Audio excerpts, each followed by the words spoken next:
Hello ಸ್ನೇಹಿತರೆ, Rangaswamy digital ಚಾನಲ್ಗೆ ಸ್ವಾಗತ ಸುಸ್ವಾಗತ.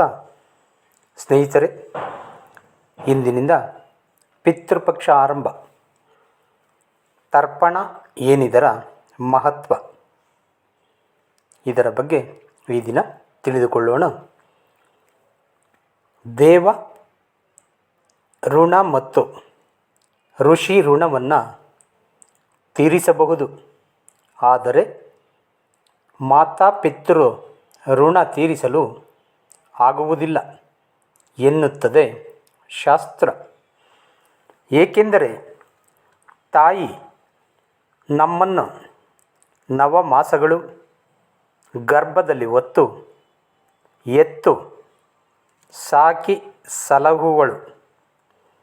ತಂದೆಯು ಇಡೀ ಸಂಸಾರದ ಭಾರವನ್ನು ಹೊತ್ತು ಮಕ್ಕಳ ಹಿತ ಮತ್ತು ಭವಿಷ್ಯಕ್ಕಾಗಿ ದುಡಿಯುತ್ತಾನೆ. ಇಂತಹ ತಂದೆ ತಾಯಿಯ ಋಣವನ್ನು ತೀರಿಸಲು ಅವರು ನಿಧನವಾದ ನಂತರ ಪಿತೃಪಕ್ಷದಲ್ಲಿ ಶ್ರಾದ್ದವನ್ನು ಮಾಡಬೇಕು. ಪ್ರತಿ ವರ್ಷ ಭಾದ್ರಪದ ಮಾಸದಲ್ಲಿ ಬರುವ ಕೃಷ್ಣ ಪಕ್ಷವನ್ನು ಪಿತೃಪಕ್ಷ ಎನ್ನುವರು. ಪಾಡ್ಯ ತಿಥಿಯಿಂದ ಮಹಾಲಯ ಅಮಾವಾಸ್ಯೆಯ ದಿನದವರೆಗೆ ಈ ಅವಧಿಯಲ್ಲಿ ಮದುವೆ, ಉಪನಯನ, ಚೂಡಾಕರ್ಮ, ಗೃಹ ಪ್ರವೇಶ ಮುಂತಾದ ಶುಭ ಕಾರ್ಯಗಳನ್ನು ಮಾಡುವುದಿಲ್ಲ. ಈ 15 ದಿನ ಪಿತೃಗಳ ಕಾರ್ಯಕ್ಕಾಗಿ ಮೀಸಲಿರುವುದು. ಶ್ರಾದ್ದ ಕರ್ಮವನ್ನು ಎಲ್ಲರೂ ಅವರವರ ಸಂಪ್ರದಾಯಕ್ಕನುಗುಣವಾಗಿ ಆಚರಿಸುವರು. ಈ ಶ್ರಾದ್ದ ಸನ್ಯಾಸಿಗಳಿಗೆ ಮತ್ತು ಯತಿಗಳಿಗೆ ಅನ್ವಯಿಸುವುದಿಲ್ಲ. ಬ್ರಹ್ಮಪುರಾಣದಲ್ಲಿ ಶ್ರಾದ್ದ ಪಕ್ಷದ ಬಗ್ಗೆ ಈ ರೀತಿ ಹೇಳಿದೆ. ದೇಶೇ ಕಾಲೇ ಚ ಪಾತ್ರೇ ಚ ಶ್ರದ್ಧೆಯ ವಿಧಿನಾ ಚ ಯತ್ ಪಿತೃನುದ್ವಿಷ್ಯ ವಿಪ್ರೇಭ್ಯೋ ದತ್ತಂ ಶ್ರಾದ್ದ ಮುದಾಹೃತಂ. ಇದರ ಅರ್ಥ, ಒಬ್ಬ ವ್ಯಕ್ತಿಯು ತನ್ನ ಪಿತೃಗಳ ಉದ್ದೇಶಿಸಿ ಯೋಗ್ಯವಾದ ಸಮಯದಲ್ಲಿ ಶ್ರದ್ಧೆಯಿಂದಲೂ ಶಾಸ್ತ್ರ ವಿಧಿಗೆ ಅನುಸಾರವಾಗಿ ಏನನ್ನು ದಾನವಾಗಿ ಕೊಡುತ್ತಾನೋ ಅದು ಶ್ರಾದ್ದವೆನಿಸುತ್ತದೆ.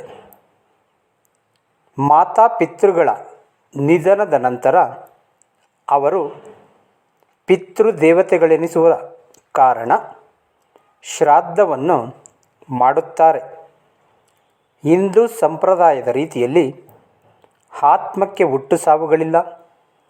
ಆದ್ದರಿಂದ ಶಂಕರಾಚಾರ್ಯರು ಭಜಗೋವಿಂದಂನಲ್ಲಿ ಪುನರಪಿ ಜನನಂ ಪುನರಪಿ ಮರಣಂ ಪುನರಪಿ ಜನನಿ ಜಠರೆ ಶಯನಂ ಎಂದಿದ್ದಾರೆ.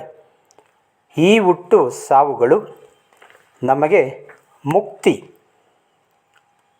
ಮೋಕ್ಷ ಸಿಗುವವರೆಗೂ ನಿರಂತರ ನಡೆಯುತ್ತಿರುತ್ತವೆ. ಆದ್ದರಿಂದ ಮಾತಾಪಿತೃಗಳ ಆತ್ಮಕ್ಕೆ ಶಾಂತಿ ಸಿಗಲಿ ಎಂದು ಪಿತೃಪಕ್ಷವನ್ನು ಮಾಡಬೇಕು. ತಿಲ ಪರ್ಪಣ. ತರ್ಪಣ ಎಂದರೆ ತೃಪ್ತಿಪಡಿಸುವಿಕೆ ಎಂದು. ತರ್ಪಣದಲ್ಲಿ ಜಲತರ್ಪಣ ಮತ್ತು ತಿಲತರ್ಪಣ ಎಂದು 2 ವಿಧ. ಋಷಿ ದೇವತೆಗಳಿಗೆ ಜಲತರ್ಪಣ. ಪಿತೃದೇವತೆಗಳಿಗೆ ತಿಲತರ್ಪಣ ನೀಡಬೇಕು. ತಂದೆ ತಾಯಿ ಇಲ್ಲದವರು, ತಾಯಿ ಜೀವಂತವಾಗಿದ್ದು ತಂದೆ ಇಲ್ಲದವರು, ಅಮಾವಾಸ್ಯೆ, ಸಂಕ್ರಾಂತಿ, ಗ್ರಹಣದ ಸಮಯದಲ್ಲಿ, ಶ್ರಾದ್ದ ಕರ್ಮದಲ್ಲಿ ಪಿತೃದೇವತೆಗಳಿಗೆ ತಿಲ ತರ್ಪಣ ಮಾಡಬೇಕು. ತಿಲ ಅಥವಾ ಎಳ್ಳು. ಎಳ್ಳು ಶನಿಗ್ರಹಕ್ಕೆ ಕಾರಕ. ಈತ ಜೀವನಾಡಿಗೆ ಕಾರಕನು. ಎಳ್ಳು ತೈಲ ನೀಡುವ ಧಾನ್ಯ. ನಮ್ಮ ಶರೀರದಲ್ಲಿ ವಿದ್ಯುತ್ ಉತ್ಪತ್ತಿಯಾಗುವುದು ಅದು ಶರೀರಕ್ಕೆ ಎಷ್ಟು ಬೇಕೋ ಅಷ್ಟನ್ನು ಉಪಯೋಗಿಸಿ ಹೆಚ್ಚಾದ್ದನ್ನು ಶರೀರದಿಂದ ಹೊರಕ್ಕೆ ವಿಸರ್ಜಿಸಬೇಕಾಗುತ್ತದೆ. ವಿದ್ಯುತ್ ಉತ್ಪತ್ತಿ ಹೆಚ್ಚಾಗಿ ನಮ್ಮ ಹಸ್ತಗಳಲ್ಲಿ ಆಗುವುದು. ಆದ್ದರಿಂದ ಮಂತ್ರೋಚ್ಚಾರಣೆ ಮಾಡಿ ತಿಲ ಹಾಗೂ ನೀರನ್ನು ಉಪಯೋಗಿಸಿ ತರ್ಪಣ ನೀಡಬೇಕು. ನೀರು ಸಹ ಒಳ್ಳೆಯ ವಿದ್ಯುತ್ ವಾಹಕ. ತಿಲದ ಮೇಲೆ ಬಿಟ್ಟ ನೀರು ತಿಲದಲ್ಲಿರುವ ಗುಣಗಳನ್ನು ಚರ್ಮದ ಮೂಲಕ ಶರೀರಕ್ಕೆ ವರ್ಗಾಯಿಸುತ್ತದೆ.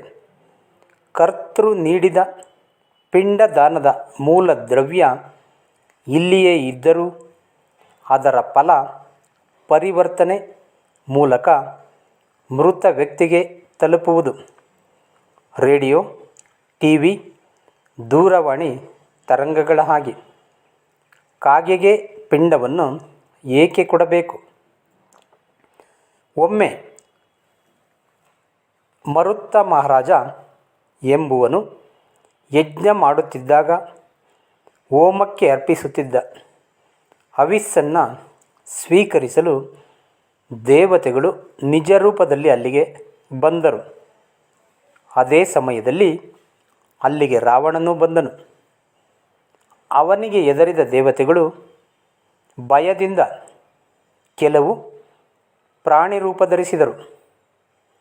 ರಾಜನು ರಾವಣನೊಂದಿಗೆ ಯುದ್ಧ ಮಾಡಲು ಹೊರಟಾಗ ಯಜ್ಞ ದೀಕ್ಷಿತನು ಯುದ್ಧ ಮಾಡುವ ಹಾಗೇ ಇಲ್ಲ ಎಂದು ಋತ್ವಿಕರು ಮರುತ್ತನನ್ನು ತಡೆದರು. ಆಗ ರಾವಣ ನಾನೇ ಗೆದ್ದನೆಂದು ಹೊರಟು ಹೋದನು. ದೇವತೆಗಳು ಪ್ರಾಣಿ ರೂಪದಿಂದ ನಿಜ ರೂಪಕ್ಕೆ ಬಂದರು. ದೇವತೆಗಳು ಯಾವ ಯಾವ ರೂಪದಲ್ಲಿ ಪ್ರಾಣಿಗಳಾಗಿದ್ದಾರೋ ಆಯಾ ಪ್ರಾಣಿಗಳಿಗೆ ವರ ನೀಡಿದರು. ನವಿಲಿನ ರೂಪ ಧರಿಸಿದ್ದ ಇಂದ್ರನು ನವಿಲಿಗೆ ನಾನು ಮಳೆಗರೆಯುವಾಗ ನರ್ತಿಸು. ಹಂಸ ರೂಪ ಧರಿಸಿದ್ದ ವರುಣ ನಿನ್ನ ವರ್ಣವು ಹಾಲಿನಂತೆ ಶುಭ್ರವಾಗಿರಲಿ ಎಂಬ ವರವನ್ನು ನೀಡಿದನು.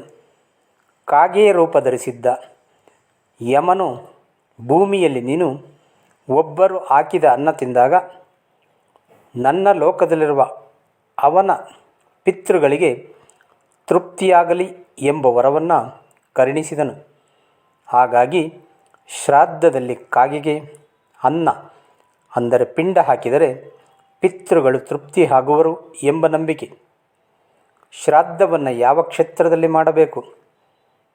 ಬಿಹಾರದ ಗಯಾ, ಉತ್ತರ ಪ್ರದೇಶದ ಕಾಶಿ ಅಂದರೆ ವಾರಣಾಸಿ, ಗಂಗಾ ನದಿಯ ತಟದಲ್ಲಿ, ಅಯೋಧ್ಯೆಯ ಸರಯೂ ನದಿ ತೀರ, ಪ್ರಯಾಗದ ತ್ರಿವೇಣಿ ಸಂಗಮ, ಹರಿದ್ವಾರದ ಗಂಗಾ ತಟದ ಬ್ರಹ್ಮಕುಂಡ, ಬದರಿಯ ಬ್ರಹ್ಮಕಪಾಲ, ಕರ್ನಾಟಕದ ಗೋಕರ್ಣ ಹಾಗೂ ಶ್ರೀರಂಗಪಟ್ಟಣ, ಮಾತೃಗಯಾ. ಮನುಷ್ಯ ಯಾವುದೇ ಪಾಪವನ್ನು ಮಾಡಿದರೂ ಅದಕ್ಕೆ ಪ್ರಾಯಶ್ಚಿತ್ತ ಇರುವುದು. ಆದರೆ ಪಿತೃದ್ರೋಹಿಗಳಿಗೆ ಮಾತ್ರ ಪ್ರಾಯಶ್ಚಿತ್ತ ಇಲ್ಲವೆಂದು ಶಾಸ್ತ್ರವು ಹೇಳುತ್ತದೆ. ಪಿತೃಪಕ್ಷದಲ್ಲಿ ಮಾಡುವ ಕಾರ್ಯವು ಮಾತಾಪಿತೃಗಳಲ್ಲದೆ ಅಜ್ಜ, ಅಜ್ಜಿ, ಮುತ್ತಜ್ಜ, ಮುತ್ತಜ್ಜಿಯರಿಗೂ ಸೇರುತ್ತದೆ ಹಾಗೂ ರಕ್ತ ಸಂಬಂಧ ಇರುವ ಎಲ್ಲರಿಗೂ ಸೇರುತ್ತದೆ. ಶ್ರಾದ್ದದಲ್ಲಿ ಶ್ರದ್ಧೆ ಮುಖ್ಯವೇ ಹೊರತು ಆಡಂಬರದ ತೋರಿಕೆ ಹಾಗೂ ಪ್ರಚಾರವಲ್ಲ. ಧನ್ಯವಾದಗಳು ಸ್ನೇಹಿತರೆ. ನಾವು ತರ್ಪಣದ ಮಹತ್ವದ ಬಗ್ಗೆ ಈ ದಿನ ತಿಳಿಸಿಕೊಟ್ಟಿದ್ದೇವೆ. ಸ್ನೇಹಿತರೆ, ನಾವು ಕೊಟ್ಟಿರುವಂತಹ ಮಾಹಿತಿ ನಿಮಗೆ ಇಷ್ಟವಾದರೆ ನಮ್ಮ ಚಾನಲನ್ನು ಸಬ್ಸ್ಕ್ರೈಬ್ ಮಾಡಿ, ಶೇರ್ ಮಾಡಿ, ಕಾಮೆಂಟ್ ಮಾಡಿ. ಜೈ ಹಿಂದ್, ಜೈ ಕರ್ನಾಟಕ ಮಾತೆ.